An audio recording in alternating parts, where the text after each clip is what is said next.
সুপ্রিয়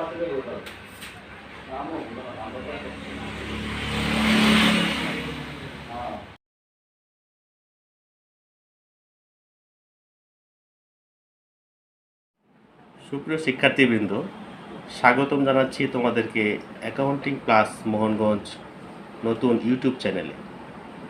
আশা করি তোমরা সকলে ভালোই আছো। আজ তোমাদের আলোচনা করব হিসাব বিজ্ঞান পরিচিতি সম্পর্কে। হিসাব এবং বিজ্ঞান দুটো শব্দ কিন্তু আলাদা আলাদা। দুটো শব্দ একত্র হয়েই হিসাব বিজ্ঞান একটি শব্দে পরিণত হয়েছে। হিসাব এবং বিজ্ঞান দুটো মিলে হয়েছে হিসাব বিজ্ঞান।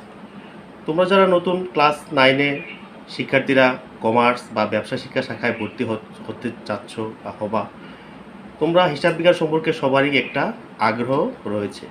সেই আগ্রহ থেকেই তোমাদেরকে আজ হিসাব বিজ্ঞান পরিচিতি সম্পর্কে আমি সামান্য আলোচনা করব। হিসাব শব্দটির সাথে আমরা প্রত্যেকেই জড়িত। হিসাব শব্দটি আমরা সকলেই প্রতিনিয়ত শুনে থাকি।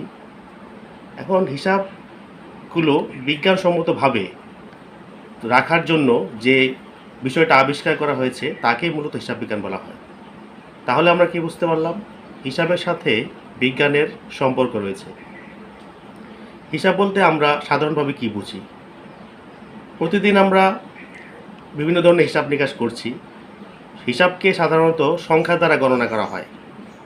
যেমন আমরা 7 দিনে 1 সপ্তাহ, 30 দিনে 1 মাস, 365 দিনে 1 বছর, এগুলো প্রত্যেকটা কিন্তু হিসাব। তোমার কয়টি বই আছে, কয়টি কলম আছে, কয়টি জামা আছে, সবগুলো কিন্তু হিসাব।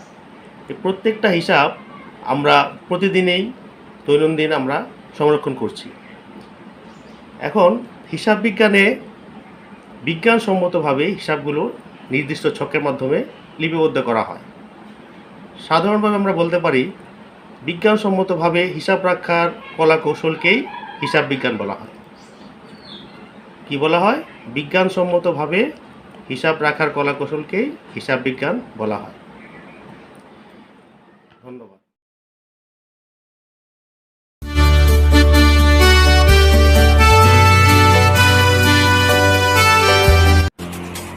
শিক্ষার্থীবৃন্দ, তোমরা সকলেই ভালো আছো। আজ তোমাদেরকে আমি একটু জরুরি বিষয় নিয়ে কথা বলবো। সেটি হলো, যে সকল শিক্ষার্থীবৃন্দ 8ম শ্রেণী থেকে 9ম শ্রেণীতে ভর্তি হওয়ার সময় বেশিরভাগ শিক্ষার্থীবৃন্দই তাদের কোন গ্রুপে ভর্তি হবে সেগুলো চিন্তায় পড়ে যায়। কারণ আমাদের বাংলাদেশের প্রচলিত শিক্ষা ব্যবস্থায় 8ম শ্রেণী থেকে 9ম শ্রেণীতে উঠলেই 3টি শাখার মধ্যে যে কোনো একটি শাখাতে তার ভর্তি হওয়া লাগে। 3টি শাখা বলতে এখানে বিজ্ঞান, ব্যবসা শিক্ষা এবং মানবিক শাখার কথা বলা হয়েছে। এখন শিক্ষার্থীরা বিভিন্ন জনের কাছে বিভিন্ন রকম পরামর্শ নেয়। তারা চিন্তিত হয়ে যায়, আমি কোন গ্রুপে ভর্তি হব, কোন শাখায় ভর্তি হব। যারা অতি মেধাবী এবং নিজের প্রতি আত্মবিশ্বাস আছে, তারা বিজ্ঞান শাখায় ভর্তি হওয়ার জন্য আগ্রহ প্রকাশ করে। তারপর দ্বিতীয় পজিশনে যারা আছে তারা ব্যবসা শিক্ষা শাখায় ভর্তি হওয়ার জন্য আগ্রহ প্রকাশ করে। তারপর সর্বশেষ বিজ্ঞান এবং ব্যবসা শিক্ষা শাখায় যারা ভর্তি হয় না তাদের জন্য মানবিক শাখা তো রয়েছে।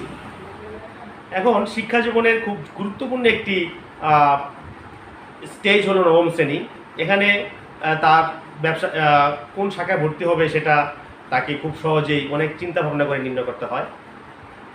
এই জন্য বিভিন্ন জনের কাছে বিভিন্ন পরামর্শ ছাত্রছাত্রী নিয়ে থাকে।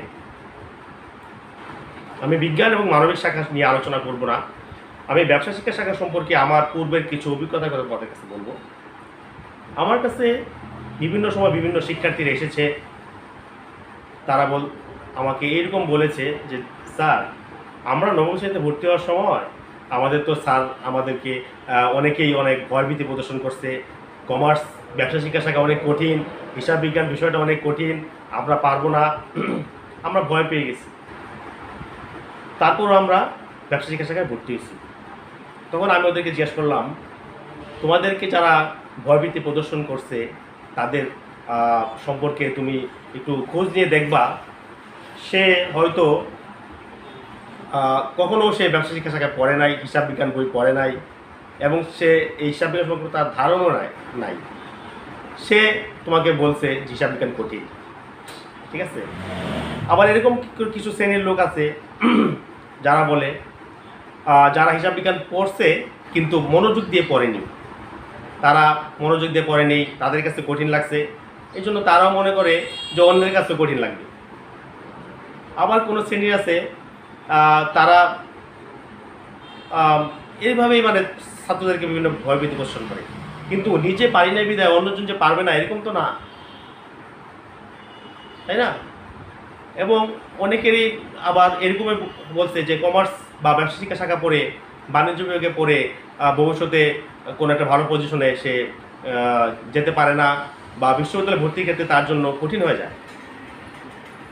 আমি আমার মতে বলছি, বিভিন্ন ক্লাসিফিকেশনে যদি চিন্তা করি তাহলে আমি বিজ্ঞান শাখাকে আমরা ভিআইপি স্টেজে আমি রাখি, দ্বিতীয়তে আমি রাখি ব্যবসা শিক্ষা শাখাকে, তৃতীয়তে রাখি আমি মানবিক বিভাগকে।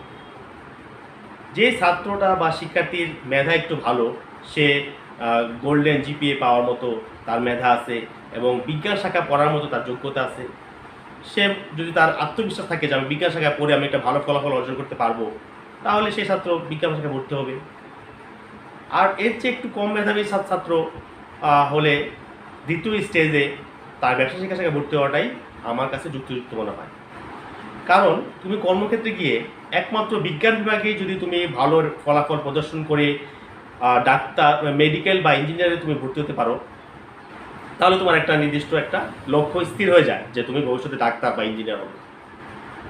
এছাড়া তুমি যদি বিজ্ঞান বিভাগে স্বাভাবিক রেজাল্ট বা ফলাফল করে পরীক্ষা উত্তীর্ণ হও, তখন তুমি অন্য জেনারেল যে কোনো কর্মক্ষেত্রে তোমাকে নিয়োগ করে নেবে। তাহলে তোমার এখানে সায়েন্স পড়তে গেলে বা বিজ্ঞান পড়তে গেলে তোমাকে অতি মেধাবী হতে হবে এবং ভালো ফলাফল অর্জন করতে হবে। তুমি মোটামুটি সায়েন্সের রেজাল্ট করতে তুমি তেমন ভালো পজিশন যেতে পারবে না। ব্যবসা শিক্ষা শাখায় এবং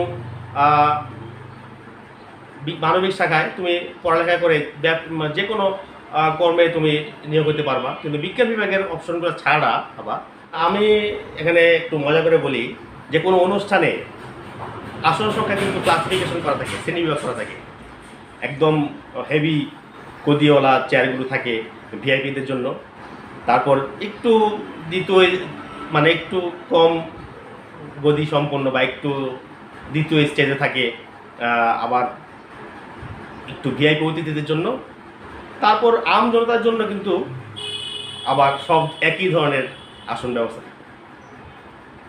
তাহলে ভিআইপিদের আসন সংখ্যা কিন্তু সবসময় কমই থাকে।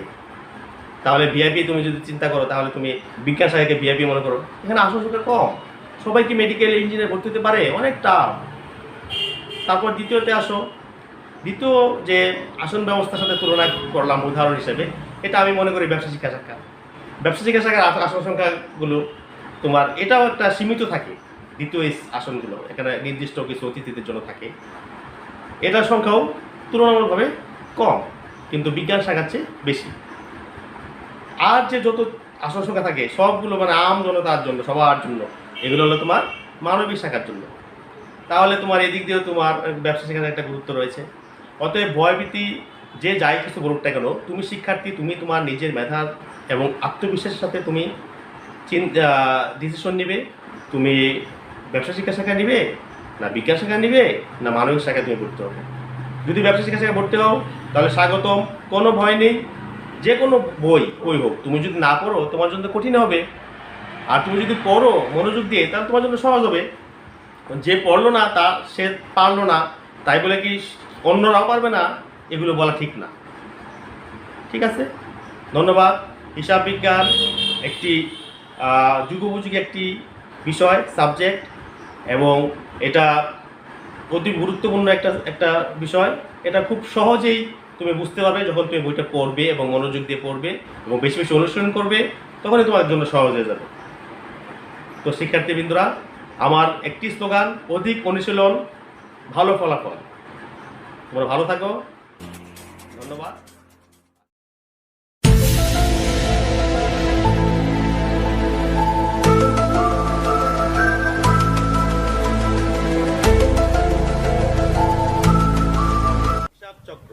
Accounting cycle.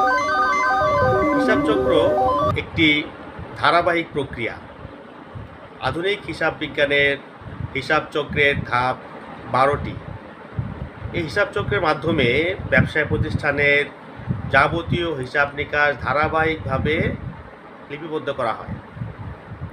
হিসাব চক্র তোমরা 12টি ধাপ অবশ্যই মনে রাখার চেষ্টা করবে। তোমাদের নৈর্ব্যক্তিক প্রশ্নে ধাপগুলো সম্পর্কে প্রশ্ন আসতে পারে এবং হিসাবের ধারাবাহিকতা শেখার জন্য তোমাদের ধাপগুলো জানা থাকতে হবে। তো শিক্ষার্থীবৃন্দরা, হিসাব চক্রের ধাপ বলা হয়েছে কয়টি? 12টি। 1 নম্বর ধাপ হলো শনাক্তকরণ, 2 লিপিবদ্ধকরণ, 3 শ্রেণীবিন্যাসকরণ, 4 সংক্ষিপ্তকরণ, 5 সমন্বয় দাখিলা, 6 সমন্বিত রেওয়ামিল প্রস্তুতকরণ, 7 আর্থিক বিবরণী প্রস্তুতকরণ, 8 আর্থিক বিবরণীর ব্যাখ্যা ও বিশ্লেষণ, 9 সমাপনী দাখিলা প্রস্তুত, 10 সমাপনী দাখিলা পরবর্তী রেওয়ামিল প্রস্তুতকরণ, 11 বিপরীত দাখিলা প্রস্তুতকরণ এবং সর্বশেষ 12 নম্বর ধাপ হলো প্রারম্ভিক দাখিলা লিখন। এখন তোমার সাথে আলোচনা করব এই 12টি ধাপের ছোট ছোট বিশ্লেষণ নিয়ে। প্রথমেই আলোচনা করি শনাক্তকরণ। শনাক্তকরণ বলতে এখানে বোঝানো হয়েছে ব্যবসা প্রতিষ্ঠানে দৈনন্দিন যে সকল ঘটনা সংঘটিত হয় সেখান থেকে তোমাকে প্রথমেই লেনদেন শনাক্ত করতে হবে। কারণ আমরা পূর্বে জেনেছি লেনদেন ছাড়া কোনো হিসাব তৈরি করা যায় না। যেখানে লেনদেন হয়নি সেখানে কোনো হিসাবেরও প্রয়োজন নেই। তো প্রথমে হিসাব করার জন্য আমাদেরকে ঘটনাগুলো থেকে লেনদেন শনাক্ত করতে হবে। তাই হিসাব চক্রের প্রথম ধাপ শনাক্তকরণ। 2 লিপিবদ্ধকরণ। লেনদেন শনাক্ত করার পর লেনদেনগুলোকে আমরা হিসাব বিজ্ঞানের গাণিতিক বিভিন্ন অংশের সাথে আমরা এগুলোকে লিপিবদ্ধ করব। যেমন জাবেদাকরণ, ডেবিট ক্রেডিট নির্ণয়করণ ইত্যাদি। তৃতীয় ধাপ হচ্ছে শ্রেণীবিন্যাসকরণ। আমরা প্রতিটা লেনদেন থেকে যে সকল হিসাব আমরা পাবো সেই হিসাবগুলোকে পৃথক পৃথকভাবে খতিয়ানের মাধ্যমে শ্রেণীবিন্যাস করে উদ্বৃত্ত বা ব্যালেন্স নির্ণয় করতে হয়। এটাকে বলা হয়েছে শ্রেণীবিন্যাসকরণ। চতুর্থ ধাপ হলো সংক্ষিপ্তকরণ। সংক্ষিপ্তকরণ খতিয়ানের প্রত্যেকটা হিসাবের উদ্বৃত্ত দ্বারা রেওয়ামিল প্রস্তুতের মাধ্যমে হিসাবে সংক্ষিপ্তকরণ প্রক্রিয়াটি সমাপ্ত হয়। পঞ্চম ধাপ হচ্ছে ব্যবসা প্রতিষ্ঠানের রেওয়ামিলের বিভিন্ন হিসাবের সাথে বিভিন্ন আইটেমের অগ্রিম এবং বকেয়া বা অবচয় সংক্রান্ত বিভিন্ন সমন্বয় থাকে। সেই সমন্বয়গুলোকে জাবেদার মাধ্যমে দাখিলা দিতে হয়, সেটাকে বলা হয় সমন্বয় দাখিলা। তারপর 6 নম্বর ধাপ হলো সমন্বিত রেওয়ামিল প্রস্তুতকরণ। সমন্বিত রেওয়ামিল বলতে বোঝানো হয়েছে রেওয়ামিল এবং রেওয়ামিল পরবর্তী সমন্বয় এগুলো মিলিয়ে আরেকটি নতুন রেওয়ামিল তৈরি করা, সেটাকে বলা হয়েছে সমন্বিত রেওয়ামিল। সপ্তম ধাপ হলো আর্থিক বিবরণী প্রস্তুতকরণ। যে কোনো বড় বড় প্রতিষ্ঠান তারা নির্দিষ্ট আর্থিক বছর শেষে আর্থিক বিবরণী প্রস্তুত করায়। এই আর্থিক বিবরণী প্রস্তুত করার মাধ্যমে সেই সকল প্রতিষ্ঠান জানতে পারে তার ব্যবসা প্রতিষ্ঠানে কী পরিমাণ লাভ হয়েছে, কী পরিমাণ ক্ষতি হয়েছে এবং তার ব্যবসা প্রতিষ্ঠানের সম্পদ, দায় এবং মালিকানা সত্ত্বের পরিমাণ জানতে পারে। এটা একটি খুবই গুরুত্বপূর্ণ একটি ধাপ। অষ্টম ধাপে আর্থিক বিবরণী ব্যাখ্যা ও বিশ্লেষণ। আর্থিক বিবরণী প্রস্তুত করার পর এগুলো সম্পদ, দায়, আয়, ব্যয় প্রত্যেকটার সাথে এগুলোকে ব্যাখ্যা বা বিশ্লেষণ করা হয় বিভিন্ন ফর্মুলা বা সূত্রের মাধ্যমে। যেমন চলতি অনুপাত, তারল্য অনুপাত, নিট প্রাপ্য অনুপাত, নিট প্রদেয় অনুপাত ইত্যাদি বিভিন্ন সূত্রে বা ফর্মুলার মাধ্যমে আর্থিক বিবরণীর ব্যাখ্যা ও বিশ্লেষণ করা হয়। নবম ধাপ হলো সমাপনী দাখিলা প্রস্তুত। সমাপনী দাখিলা হলো ব্যবসা প্রতিষ্ঠানের আর্থিক বিবরণী তৈরি করার পর যে সকল আয়, ব্যয়, নিট লাভ বা নিট ক্ষতি এগুলো দ্বারা জাবেদা তৈরি করা হয়, এগুলোকে বলা হয় সমাপনী দাখিলা প্রস্তুতকরণ। দশম ধাপ হচ্ছে সমাপনী দাখিলা পরবর্তী রেওয়ামিল প্রস্তুতকরণ। সমাপনী দাখিলা প্রস্তুত করার পর আরেকটি রেওয়ামিল ব্যবসা প্রতিষ্ঠান তৈরি করে, সেটাকে বলা হয় সমাপনী দাখিলা পরবর্তী রেওয়ামিল প্রস্তুতকরণ। 11তম ধাপ হচ্ছে বিপরীত দাখিলা প্রস্তুতকরণ। সাধারণত অগ্রিম এবং বকেয়া সংক্রান্ত যে সকল আমরা সমন্বয় দাখিলা পূর্বে করেছি সেগুলোকেই বিপরীতভাবে আবার দাখিলা দিতে হয়। এগুলোকে বলা হয় বিপরীত দাখিলা প্রস্তুতকরণ। তারপর সর্বশেষ ধাপ 12তম ধাপ হচ্ছে প্রারম্ভিক জাবেদা দাখিলা। সমাপনী এবং বিপরীত দাখিলা প্রস্তুত করার পর পরবর্তী বছরের জন্য আবার এক ধরনের জাবেদা প্রস্তুত করা হয়, সেটাকে বলা হয় প্রারম্ভিক জাবেদা দাখিলা। তো শিক্ষার্থীবৃন্দরা, আমরা প্রথম থেকে 12তম ধাপ পর্যন্ত ধারাবাহিকভাবে সংক্ষিপ্ত ব্যাখ্যা বা বিশ্লেষণ জানলাম। গাণিতিক সমস্যা সমাধানের ক্লাসগুলোতে আমরা এই প্রত্যেকটা ধাপের গাণিতিক সমস্যার সমাধান আমরা সরাসরি দেখব এবং সেগুলো বোঝার চেষ্টা করব। আজ তোমরা হিসাব চক্রের ধাপগুলো খুব ভালোভাবে মনে রাখার চেষ্টা করবে। তোমাদের পাঠ্য বই থেকে হিসাব চক্রের ধাপগুলো তোমরা ভালোভাবে পড়ে নিবে।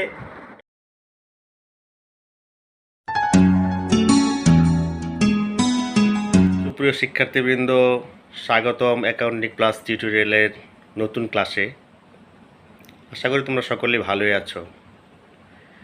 আজ তোমাদের সাথে আলোচনা করব হিসাব বিজ্ঞানের অতীব গুরুত্বপূর্ণ একটি বিষয় নিয়ে।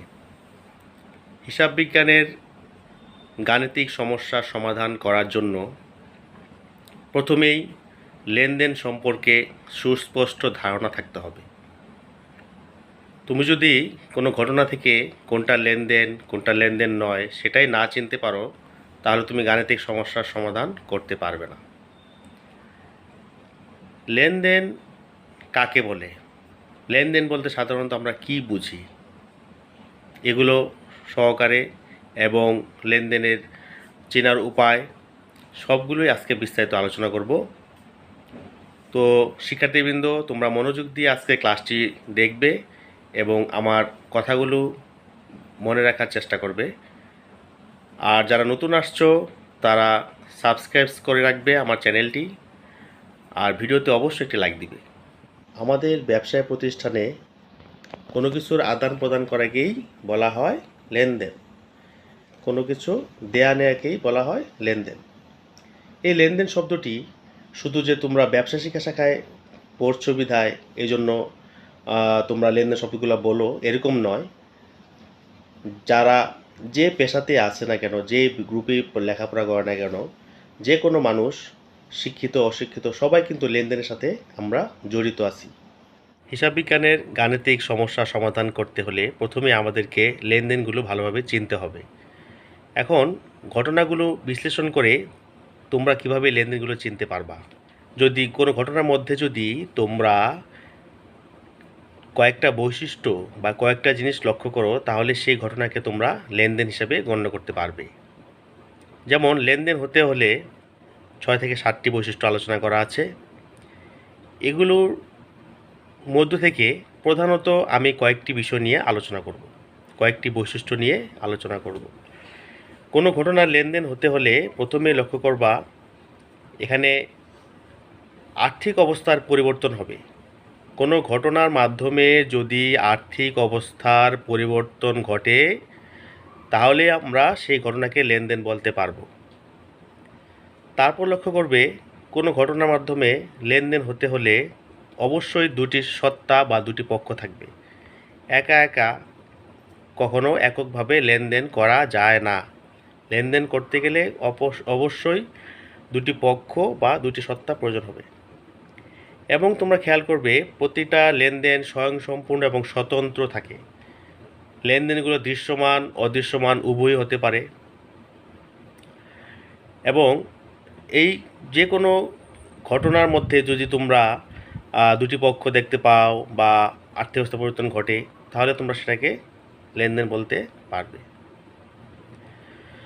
নবম দশম শ্রেণীর পাঠ্য বইতে বা এইচএসসি প্রথম বর্ষের হিসাব বিজ্ঞান প্রথম পত্র বইয়ে তোমাদের লেনদেন অধ্যায় থেকে সৃজনশীল প্রশ্ন এরকম আসতে পারে। কতগুলো ঘটনা উল্লেখ করে বলা হবে যে কোন ঘটনাটি লেনদেন, কোনটা লেনদেন নয়, কারণ সহ ব্যাখ্যা করো। তখন এই ঘটনাগুলো ভালোভাবে বিশ্লেষণ করে আমি যে কয়েকটা বৈশিষ্ট্য কথা আলোচনা করলাম এগুলো তোমরা লক্ষ্য করে কোনটা লেনদেন কোনটা লেনদেন নয় তোমরা সেটা সহজেই কারণ সহ লিখতে পারবো। এখন শোনো, কারণ লেখার ক্ষেত্রে আবার দুটি পদ্ধতি রয়েছে। একটা হলো সনাতন বা প্রচলিত পদ্ধতি, আরেকটি হলো আধুনিক বা সমীকরণ পদ্ধতি। তো বেশিরভাগ ক্ষেত্রে এই সমীকরণ পদ্ধতির কারণগুলো বলা হয় যে সমীকরণ পদ্ধতিতে কোন ঘটনাটি লেনদেন কোনটা লেনদেন নয় কারণ সহ উল্লেখ করো। এক্ষেত্রে হিসাব সমীকরণের আলোকে আমাদের এর উত্তরগুলো লিখতে হবে। হিসাব সমীকরণ নিশ্চয়ই তোমাদের মনে আছে। হিসাব সমীকরণটা হলো এ সমান সমান এল যোগ ও ই। এখন কোনো ঘটনা যদি লেনদেন হয় তাহলে ওই লেনদেনের মধ্যে কি কি হিসাব জড়িত আছে সেই হিসাবগুলো হিসাব সমীকরণের কোন কোন উপাদানগুলোকে প্রভাবিত করেছে এগুলোর উপর বিশ্লেষণ করে তোমাকে কারণটা লিখতে হবে।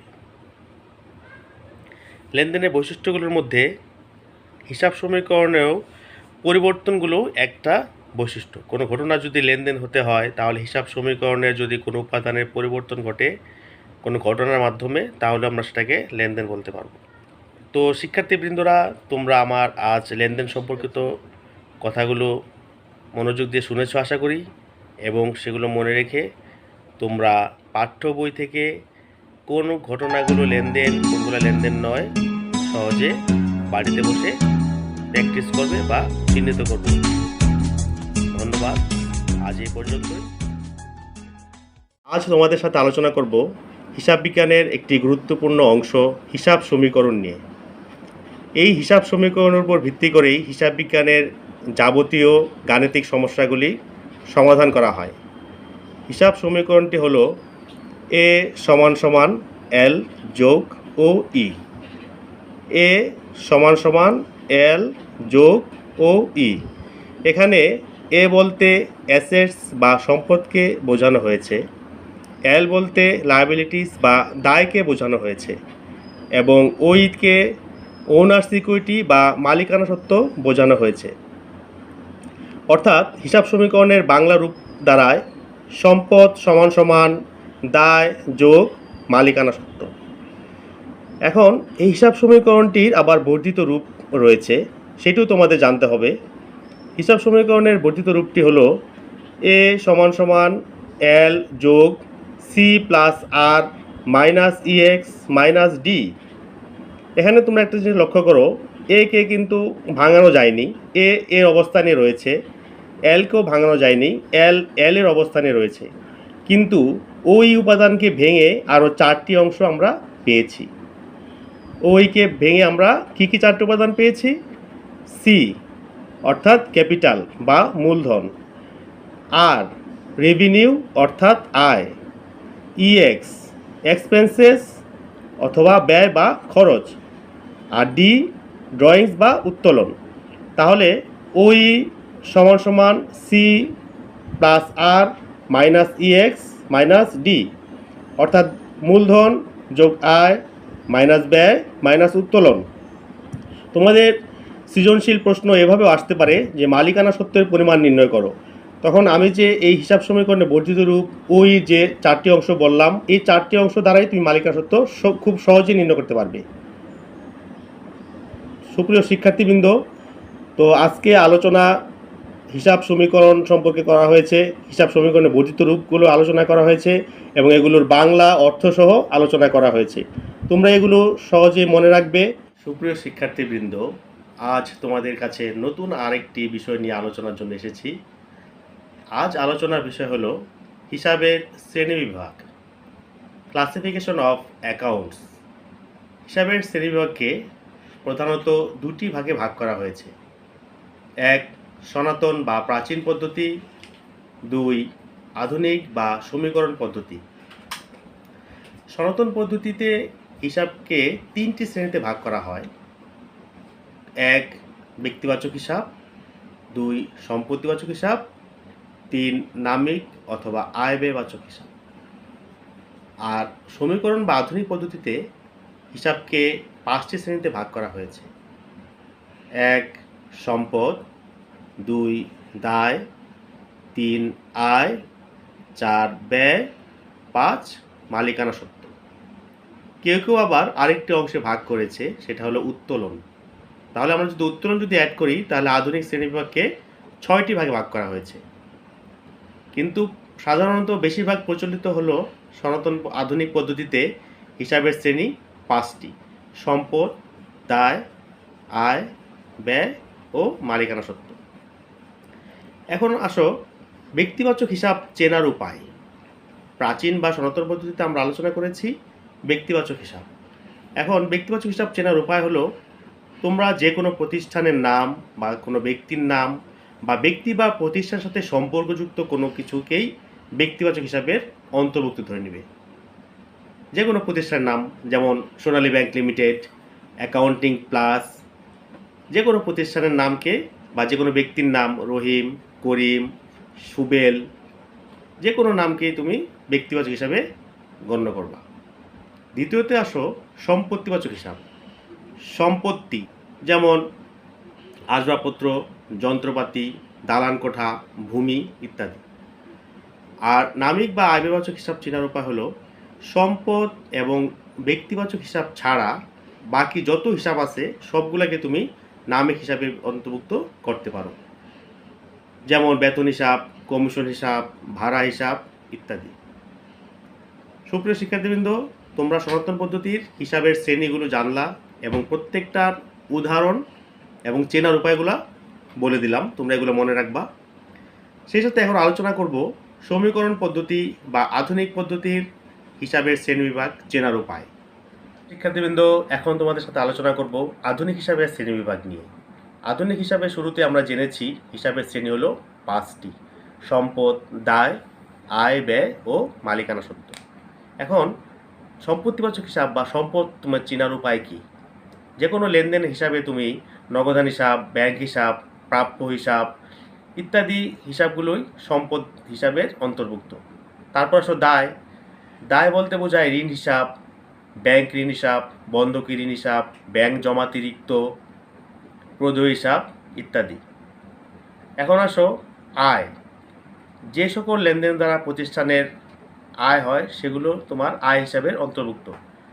প্রথমত আসো বিক্রয়, কমিশন প্রাপ্তি, উপভাড়া, এগুলো আয়ের উদাহরণ।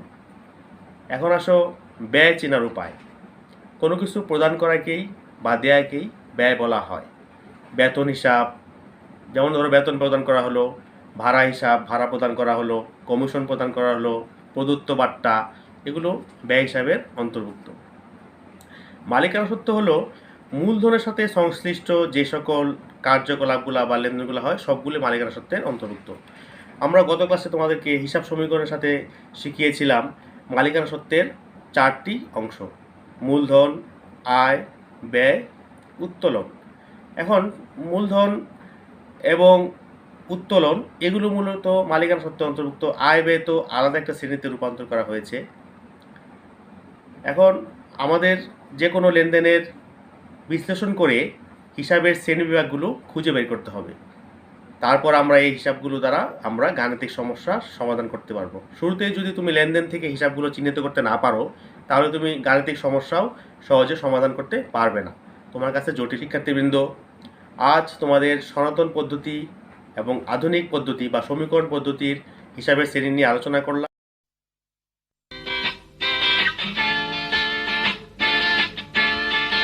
সুপ্রিয় শিক্ষার্থীবৃন্দ, ওয়েলকাম, স্বাগতম আরও একটি নতুন ক্লাসে। আশা করি তোমরা সকলেই ভালোই আছো। আজ তোমাদের সাথে আলোচনা করব হিসাব বিজ্ঞানের আরেকটি গুরুত্বপূর্ণ বিষয় নিয়ে। সেটি হলো লেনদেনের উপর হিসাব সমীকরণের প্রভাব। হিসাব সমীকরণের প্রভাব এটি একটি অতীব গুরুত্বপূর্ণ একটি অংশ। প্রতিটা লেনদেনেই হিসাব সমীকরণকে কিভাবে প্রভাবিত করে সেটাই মূলত হিসাব সমীকরণের প্রভাব।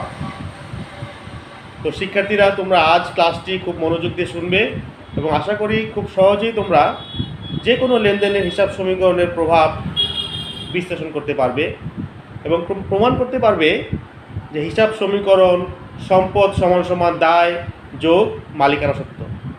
তোমরা নিশ্চয়ই পূর্বের ক্লাসে হিসাব সমীকরণ সম্পর্কে ধারণা পেয়েছো। হিসাব সমীকরণটি হলো এ সমান সমান এল যোগ ও ই, অর্থাৎ সম্পদ সমান সমান দায় যোগ মালিকানা সত্ত্ব। এখন হিসাব সমীকরণের তিনটি উপাদান লেনদেনগুলোর উপর কিভাবে প্রভাবিত করে, এগুলো নিয়ে আজ তোমাদেরকে আমি বিস্তারিত আলোচনা করব। প্রতিটা লেনদেনেই হিসাব সমীকরণকে প্রভাবিত করে। এই প্রভাব বলতে মূলত কি বোঝায়? তোমরা জেনেছো হিসাব সমীকরণের উপাদান হলো তিনটি উপাদান কখন হ্রাস এবং বৃদ্ধি পাচ্ছে, এই তিনটি উপাদানের হ্রাস বৃদ্ধিকেই মূলত হিসাব সমীকরণের প্রভাব বলা হয়। প্রতিটা লেনদেন দ্বারাই হিসাব সমীকরণের এই তিনটি উপাদানের যে কোনো একটি বা দুটি উপাদানের পরিবর্তন হয়। এই পরিবর্তনটা হ্রাস অথবা বৃদ্ধি হতে পারে।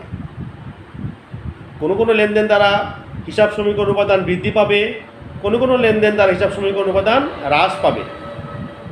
এখন এই হ্রাস এবং বৃদ্ধিকেই সাধারণত হিসাব সমীকরণের প্রভাব বলা হয়। হিসাব সমীকরণের প্রভাব প্রায় সময় গাণিতিক সমস্যার মধ্যে পরীক্ষার সময় প্রশ্ন আসে। হিসাব সমীকরণের প্রভাব সঠিকভাবে করতে গেলে তোমাদের হিসাব সম্পর্কে সুস্পষ্ট ধারণা থাকতে হবে।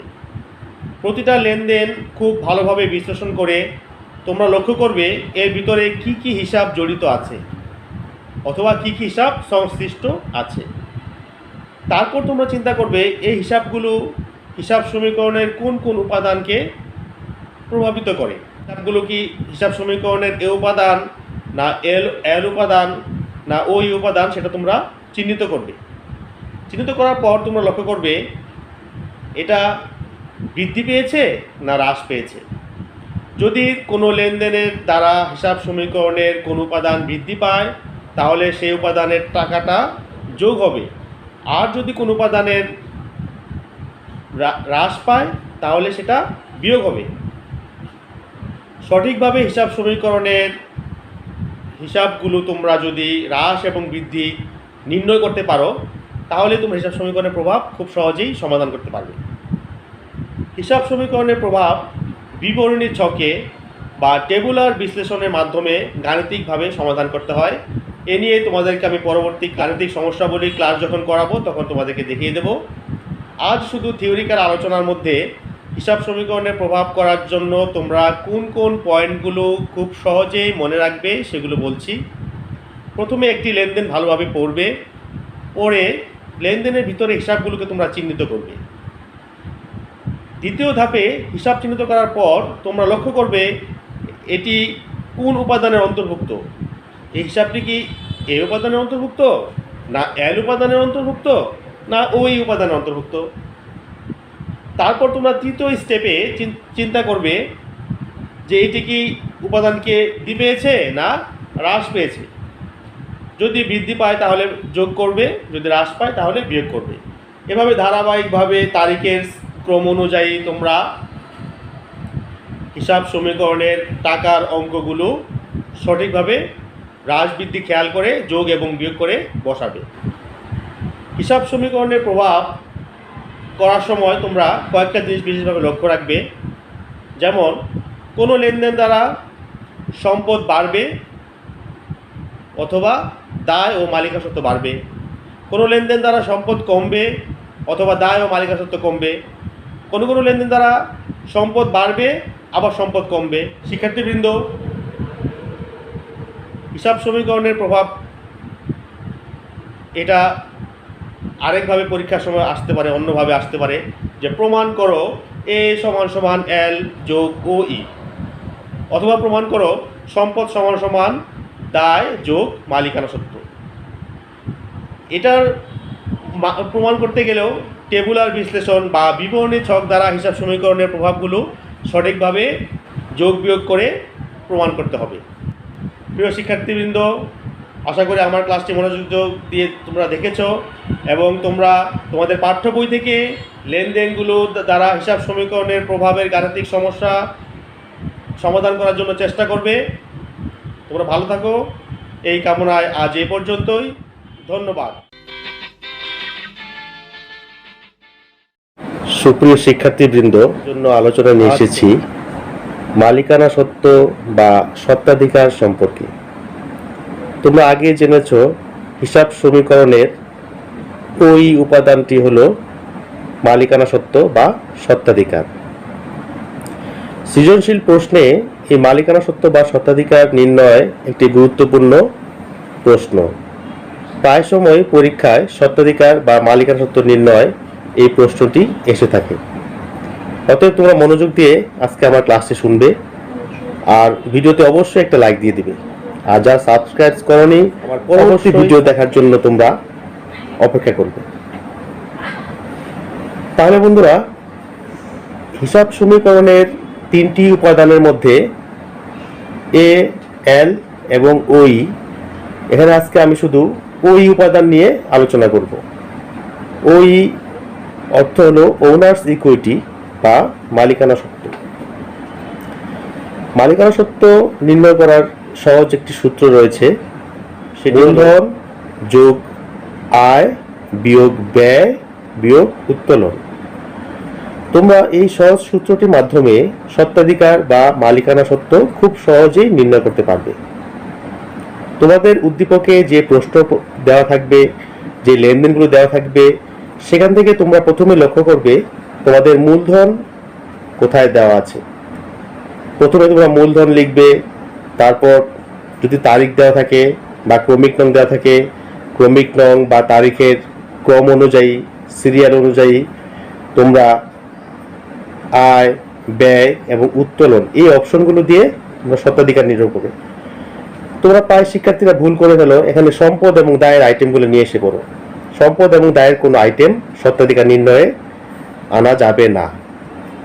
মূলত যে সূত্রটি তোমাদেরকে প্রথমে বলেছি, মূলধন যোগ আয় বিয়োগ ব্যয় বিয়োগ উত্তোলন, এই সূত্রের বাইরে কোনো আইটেম এখানে আনা যাবে না। শিক্ষার্থীরা তোমরা সহজেই এগুলা মনে রাখার চেষ্টা করবে। আমি আবার তোমাদের জন্য সূত্রটি বলে দিচ্ছি। স্বত্বাধিকার বা মালিকানা সত্ত্বের সূত্র হলো মূলধন যোগ আয় বিয়োগ ব্যয় বিয়োগ উত্তোলন। তোমরা এই সূত্রটির মাধ্যমে খুব সহজেই স্বত্বাধিকার বা মালিকানা সত্ত্ব নির্ণয় করতে পারবে আশা করি। এই কামনায় ভালো থাকো। আজকে এই পর্যন্তই। ধন্যবাদ। শিক্ষার্থীবৃন্দ, আজ আরেকটি নতুন ক্লাসে তোমাদেরকে স্বাগতম জানাই। আজ আলোচনা নিয়ে এসেছি হিসাব বিজ্ঞানের একটি গুরুত্বপূর্ণ বিষয় নিয়ে, সেটি হলো ডেবিট ক্রেডিট নির্ণয়ের নিয়মাবলী। হিসাব বিজ্ঞানের ডেবিট ক্রেডিট নির্ণয় নিয়মাবলী একটি অতীব গুরুত্বপূর্ণ একটি বিষয়।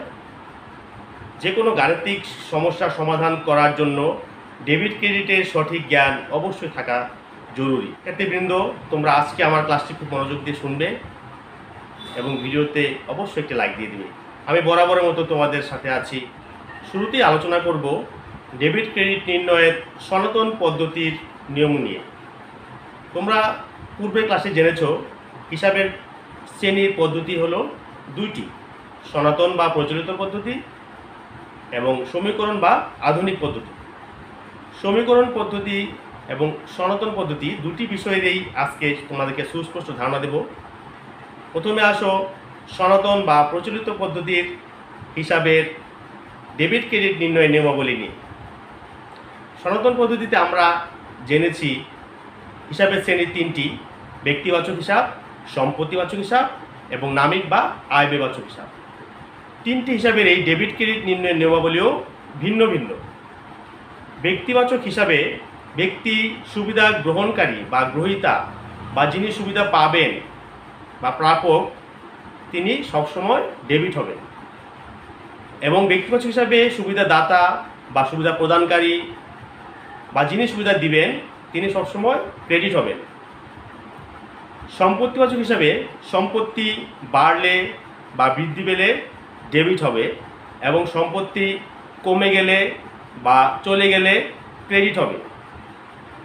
নামিক বা আয় ব্যয়বাচক হিসাবের ক্ষেত্রে আয় বৃদ্ধি পেলে বা আয় বাড়লে ক্রেডিট হবে ব্যয় বৃদ্ধি পেলে ডেবিট হবে। ঠিক একই রকমভাবে আয় হ্রাস পেলে ডেবিট এবং ব্যয় হ্রাস পেলে ক্রেডিট হবে। সনাতন পদ্ধতির ব্যক্তিবাচক হিসাব, সম্পত্তিবাচক হিসাব এবং নামিক বা আয় বিবাচক হিসাবের নিয়মাবলী তোমরা শুনলে। এখন আসো সমীকরণ বা আধুনিক পদ্ধতির নিয়মাবলী নিয়ে। সমীকরণ বা আধুনিক পদ্ধতিতে হিসাবের শ্রেণী হলো 5টি: সম্পদ, দায়, আয়, ব্যয় এবং মালিকানা সত্ত্ব। এখানে সম্পদ এবং ব্যয়ের ডেবিট ক্রেডিট নিয়মাবলী একরকম, আর অন্য 3টি আয়, দায় এবং মালিকানা সত্ত্ব, এই 3টি ডেবিট ক্রেডিট নির্ণয়ের নিয়ম আরেক রকম। সম্পদ এবং ব্যয়ের ক্ষেত্রে সম্পদ এবং ব্যয় বৃদ্ধি পেলে ডেবিট হবে, সম্পদ এবং ব্যয় হ্রাস পেলে ক্রেডিট হবে। অন্য 3টি হিসাব এই 2টি হিসাবের নিয়মের ঠিক বিপরীত। যেমন আয়, দায় এবং মালিকানা সত্ত্ব বৃদ্ধি পেলে ক্রেডিট হবে, আয়, দায় এবং মালিকানা সত্ত্ব হ্রাস পেলে ডেবিট হবে। তাহলে আধুনিক পদ্ধতি বা সমীকরণ পদ্ধতি ডেবিট ক্রেডিট নির্ণয়ের নিয়মাবলী সহজেই তোমরা মনে রাখতে পারবে একটু টিপস মনে রাখতে পারলে। সম্পদ এবং ব্যয়ের নিয়ম মনে থাকলে আয়, দায় এবং মালিকানা সত্ত্বের নিয়মগুলো তোমাদের সহজে মনে থাকবে, কারণ সম্পদ এবং ব্যয়ের নিয়মাবলীর ঠিক বিপরীত হবে আয়, দায় এবং মালিকানা সত্ত্বের নিয়মাবলী। শিক্ষার্থীবৃন্দরা, তোমরা আজ হিসাব বিজ্ঞানের ডেবিট ক্রেডিট নির্ণয়ের নিয়মাবলী সম্পর্কে আমার ক্লাস আশা করি মনোযোগ দিয়ে শুনেছ এবং এগুলো তোমরা মনে রাখবে এবং গাণিতিক সমস্যা সমাধানের ক্ষেত্রে তোমরা সঠিকভাবে ডেবিট ক্রেডিট নির্ণয় করার চেষ্টা করবে।